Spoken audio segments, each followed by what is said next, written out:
I have very fond memories of Carnival, like looking forward to the day almost as if it was like a birthday or Christmas event. Yeah. And we'd always get up pretty early, have a good breakfast, and then we'd walk from my house, or our house, which was Dodgson Road, which isn't far from Skeffington Road. We walked up to my auntie's house, Emerson Road, and you would hear the music like before you even got to the door at like 9 o'clock in the morning, blasting. And then my auntie Veronica would probably usually come and open the door, let us in, and there'd just be kids everywhere, adults everywhere getting dressed. There was like a little makeup station in one corner, people getting their faces painted. My granddad, Papa, he was making alterations because he used to help make all of the costumes because he was a tailor. So we always had wicked costumes. Our costumes were always brilliant. And then the back room was where all the mayhem was going on, where people were just trying to get themselves sorted before the lorry came, for everyone to then get onto the lorry. I mean, that wasn't health and safety like conscious there at all, with kids piled onto the middle part of an articulated lorry, but we'd all get on it and the adults would be around the outside. And then put all the food and the drink on, and then off we'd go to Moor Park, to Preston North End, to get ready to get put in line, and then the day would start, and it was just fun the whole way around. It felt like it lasted forever when you were a kid. But it was only like 6 or 7 hours worth of kind of procession and dancing and stuff, but yeah.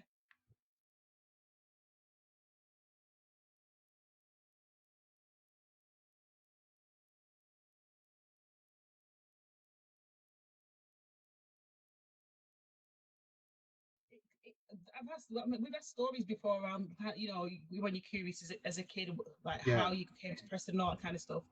And we were always told that my granddad, Papa, came over kind of, and his purpose when he came over as a tailor was to get a job, find accommodation, bring his family over, bring his kids over. So my auntie came over afterwards, and his children came over after that. But then any other Dominican people that were coming over from Preston would come and stay at my granddad's until they got on their feet. He used to help people get work and get settled, and they'd find their own accommodation. So it was kind of like a halfway house of sorts, where he helped other people come across.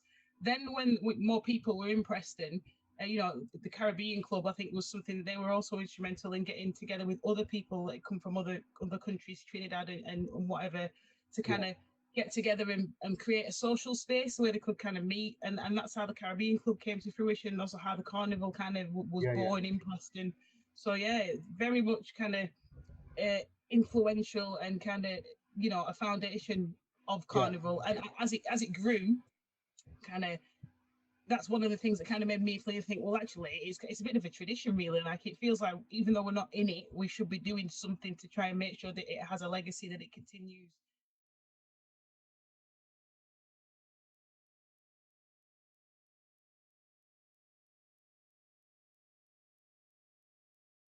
When I was in the Green Man costume, there was that strange thing with that band who were doing a very traditional thing with a set of characters. Got, you know, the guy with the sort of teased out rope costume, and then when they didn't have enough people for all the different types, and there's that one that was all like plantain leaves, I think, on him. When I walked up to their band team, one of the guys said, "You're here, you're here." Cecil and his group with those rope costumes, they were brilliant.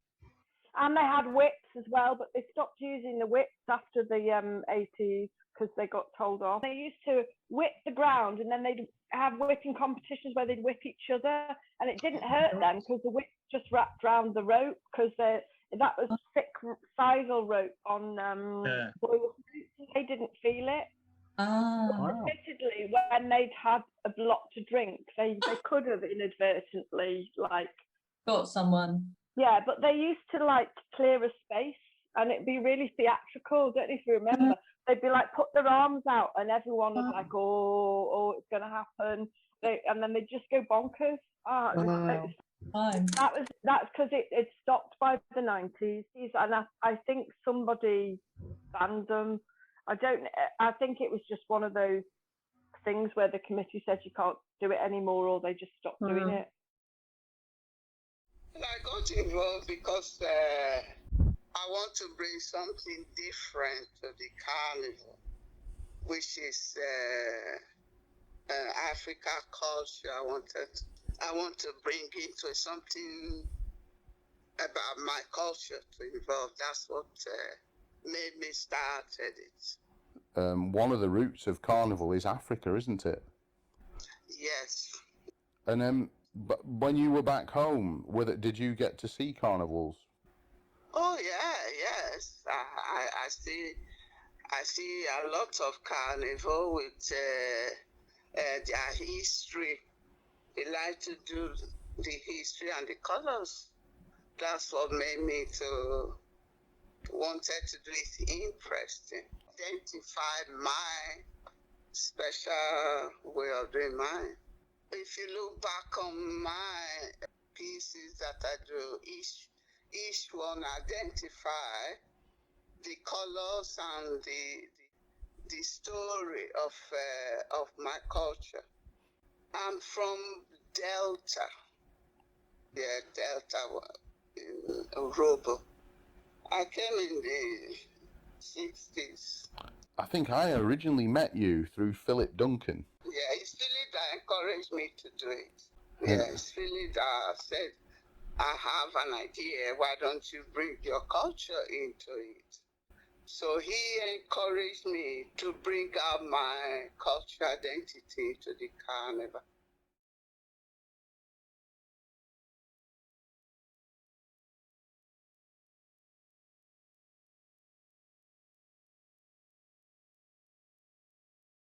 Bob, I have been there since 1975. I take part when I was expecting my last child. I got involved in it, but it was brilliant in the early stage, but not as big as after a while, how big it started getting. Well, the first time when I run with a lady called Mrs. Montgomery. She used to live in Kendall. Is it Kendall House? And so the thing is, the cup was named after Isla, wasn't it? Yes, the Montgomery Cup. I know them people since I come to this country in 1967. So I came here when I was 15 and a half, and then we met all these people. They treat us really nice, them people there. They were really good. Yeah, well, John, he used to help us out with food and stuff. He'd go down, the Unity Centre, remember that? I know that, Bob. Yeah. He was good at that helping. Yeah, it was wonderful, yeah. Cyrilla, can you remember the costumes that you wore? Yes. The first band? Yes, the first one I have. I think Phil Duncan and I, when we first joined in with her, I had that... the costume was a red with some black stripes.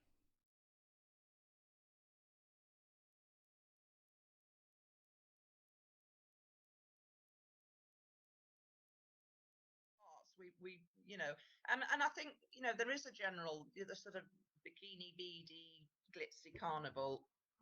If you look historically at carnival and talk to the older generation, from the Caribbean, and that was what was so fantastic about Roberto. Some of his like scary mask costumes and raggedy things, so fantastic, so expressive, and with real sort of political meaning or social meaning. And I suppose this is one of the results of in Trinidad, the costumes costing a lot. I suppose it's like, well, put more diamonds and jewels on it and make it more sexy, and you'll get more sales. And it's almost a different thing again.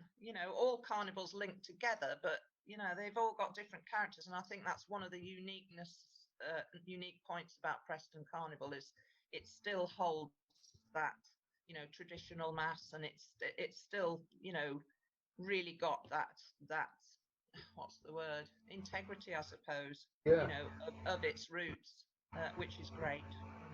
Yeah, no, I'd agree. 98.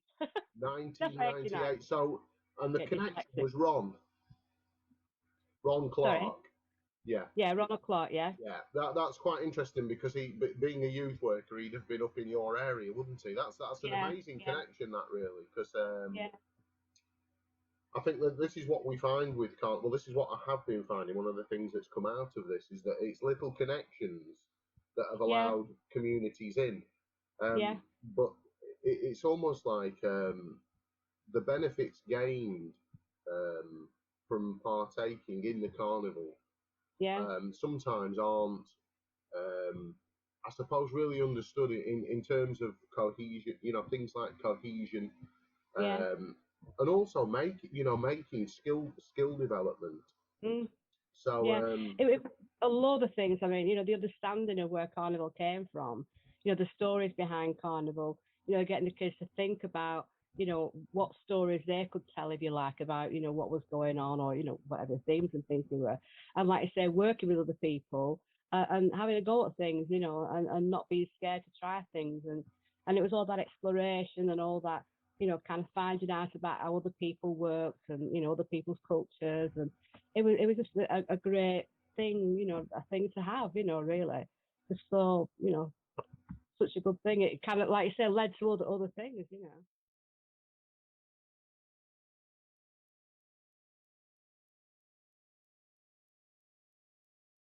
Certainly, one of working for Phil's band was the most interesting part of my work in Carnival, because, as you point out, the themes were not just about making costumes. It was very much about his history, his culture, the connection between Africa and himself in this country. I mean, he did the Aztec theme, and that was tracing some of those roots for him as well. His themes were always had a deeper level, and I think this is why this question came up for me with the competitions and aesthetics, and that is, what are we basing on? What are we doing? What is Carnival really about?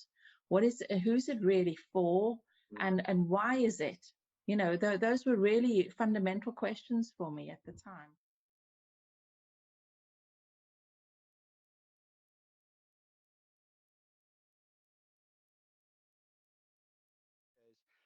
And then Phil as well, he was always pivotal, because once you got hold of your name, that was it. He'd be knocking at your door at 3 in the morning or something. Oh, Andrew, can you come and do this type thing?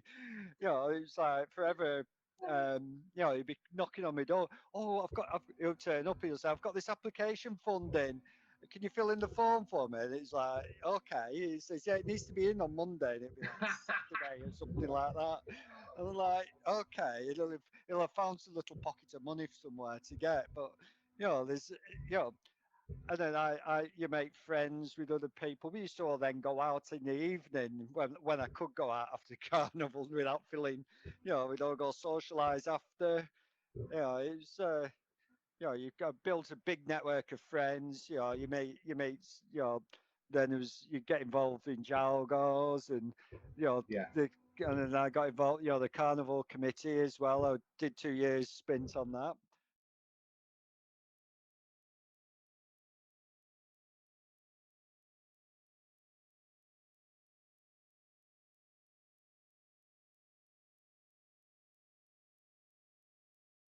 We moved from Preston to Cyrilla in 1983, me and Michelle, my partner. Yeah. And then we met Steve Williams a few years after. He was doing the Pools, I think, and that's how we got to know him.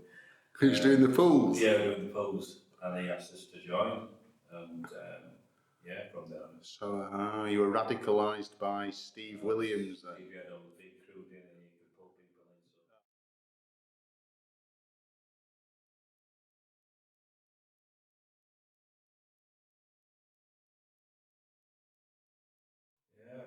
So how come the shoes then, Fonz? What was this tradition of shoes? Because you've become... Honestly, I think I must have seen somebody at a Carnival with shoes. I thought, I like them shoes. And you see all these, the big companies, Nike and with the materials we were using, all this shiny, bright stuff, you know what I mean? And you get a bright day, we can do it, that's all, that's it. That started me off doing blingy shoes. Yeah. But I've only got a couple left, but they were still hanging on to them. Well, they've kind of gone down in folklore, you see, because we saw you as a bit like the Imelda Marcos of Carnival shoes, you see, with a huge collection. In my head, I had this thing that you've got them all on a shelf in your house. I did have at one time, but they just got aged and in the garage.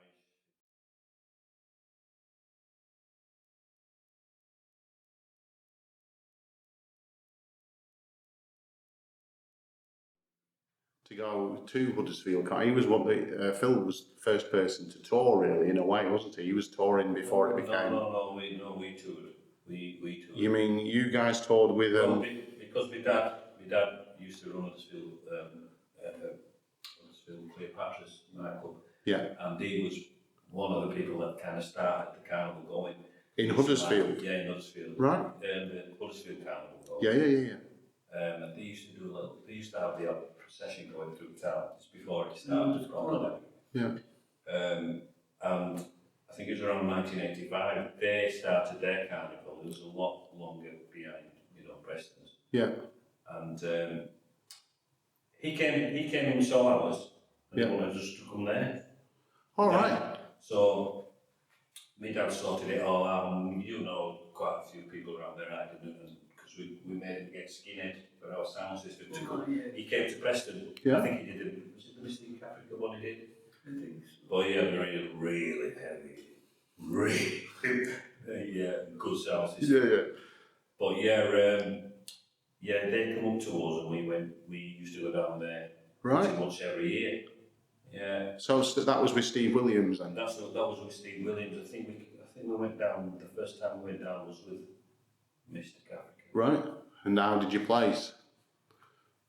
I can't remember. We placed well, I think, but I don't think we won. Yeah. But we got Examiner anyway, newspaper. Yeah. So that's brilliant then. That means that Preston Carnival, I didn't know that, directly influenced what happened in Huddersfield then. Yeah. Oh, that's brilliant. That. Yeah, they said they started in 1985. Right. Around 1985.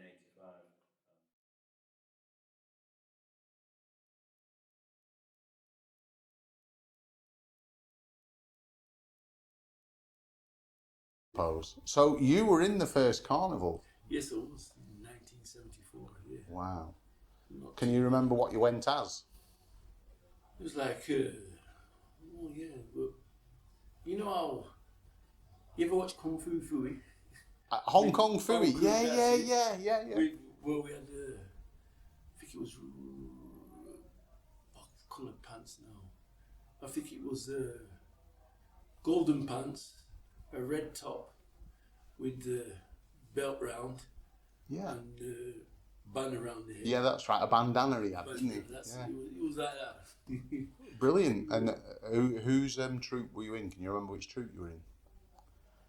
A woman called Mrs. White and Mrs. Francis. Mrs. White and Mrs. Francis. Yeah, the real names is Merle.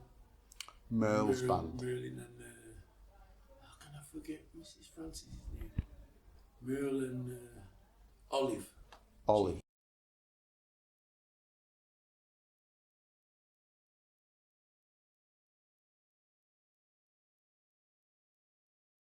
He's like, what's this? We've never seen it before. So Yeah. I was only for the first year, and then he took me another what? Oh, that was 10 years. Oh, I was 10, so I'm now 57. So he took me another 30 years to do it again. Yeah, I can understand that as well. But I was in it, helping out. Yeah. Helping, like, we used to play at Caribbean. Yeah. And the DJ called Ozzy. Yes. He asked us to play outside. Right. So, Brilliant. Because we had a sound system.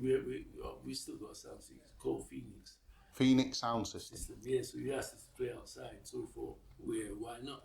Well, I was against it at first because if we play outside, who's going to look after the sound when the carnival's going around? They go, no, we take it in turns. I went, I'm not taking first shift. Yeah. Went, no, all right, then. But as soon as we set up, well, I was the last one because I'm setting it up, they all ran off. So I was stuck there all day. You were stuck outside the Caribbean Club all day? Playing sound system. It's, because we were on the road most of the time, we didn't get down to see that, but it was a sight to see, was it not? Down by the Caribbean packed out. Yeah. It's always packed out. We packed out even during the carnival. It's still packed out. Yeah, yeah. Well, I didn't want to sit there and play a sound system. Yeah. I wanted to follow the carnival. Yeah, it was later, I suppose, because I started off as an artist on it, so we only knew the carnival. We didn't know all these other things occurred, and but the sound, I remember going past one of those sound systems around. It must have been about 1991 or two. We'd walked down. We were getting back to the units to put the pieces away, and the sound that was coming out, that it was almost like when you like your belly, when you went past it, it made it like rumble, didn't it? So if you were like outside there for 4 or 5 hours with it. Well, we weren't a massive sound. We just, as long as we could just play for the crowd. Yeah. They enjoyed it anyhow because we were the #1 sound system at the time. Yeah.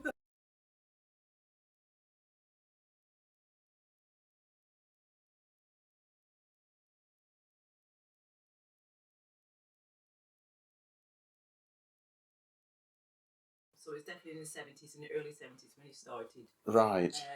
I know, like I said, we were kids, but I still remember when he was young, he always used to have like a pencil at the back of his ear, back of his ears, anything. It could be a piece of scrap paper or a piece of plank wood, and he's sketching things. So I always remember him doing that. But when we were young, we didn't really know what was going on. Now, the only carnival I remember is when we did was the chain gang, and that's how I remember. So I don't know, I can't remember. How old were you for the chain gang? Ooh. 7 or 8? No. Oh no! I think I was in high school. So I think I was in high school. Okay. But it was, but I still remember the chain gang for the fact that he got us all involved.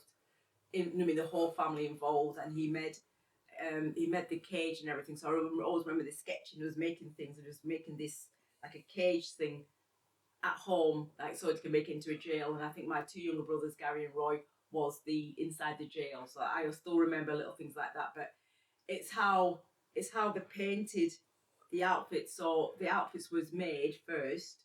Yeah. And then it was painted in black and white. So they had the sort of like I think it was like masking tape across. And then they painted the white bit and then took it off. So I still remember that because when you put it on, it was really stiff because it was painted and not. So the material, I think, I forgot what sort of material it was. It was more like Hessian or something. No, it wasn't Hessian. It was more not canvasy, like a linen, but not linen. But it's a different make. But it's a cheaper version of linen. So it was very, very stiff. But I'm not so sure who made the outfits because we even had the hat what matched.